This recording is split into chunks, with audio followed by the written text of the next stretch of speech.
Sindh institute of urology and transplantation میں 5 سالہ بچی کی پہلی کامیاب اوپن ہارٹ سرجری ہوئی ہے۔ 5 سالہ زینب دل کے سوراخ کے مرض میں مبتلا تھیں، جس کی وجہ سے پھیپھڑوں میں خون کا بہاؤ بڑھتا تھا اور اسے بار بار سینے میں انفیکشن ہوتا تھا۔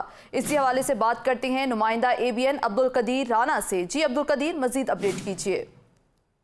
دیکھیں جی، یہ پہلا جو اوپن ہارٹ سرجری ہے SIUT میں جو انجام دی گئی ہے۔ 5 سالہ بچی جو زینب ہے، اس کی جو ہے 26 اپریل کو یہ سرجری کی گئی تھی اور گزشتہ روز اسے ہسپتال سے جو ہے کامیابی کے ساتھ جو ہے ڈسچارج بھی کر دیا گیا۔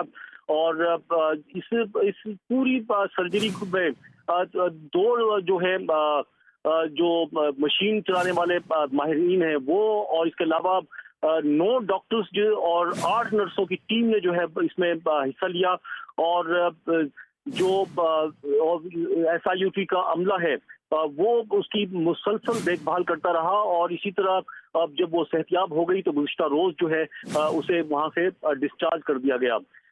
SIUT جو ہے بالکل اس طرح کے یہ قائم کیا گیا ہے۔ اس کا مقصد یہی ہے کہ جو بچے ہیں جن میں دل کا امراض قلب کا مسئلہ ہوتا ہے، دل کے سوراخ کا مسئلہ ہوتا ہے، ان کی جو ہے سرجری کی جا سکے۔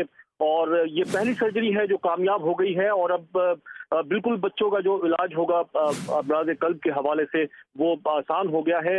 اور SIUT اس کے علاوہ بھی دیگر جو امراض ہیں پیچیدہ ان کا مفت علاج فراہم کرتا ہے، اور بین الاقوامی معیار کے مطابق یہ SIUT میں علاج فراہم کیا جاتا ہے۔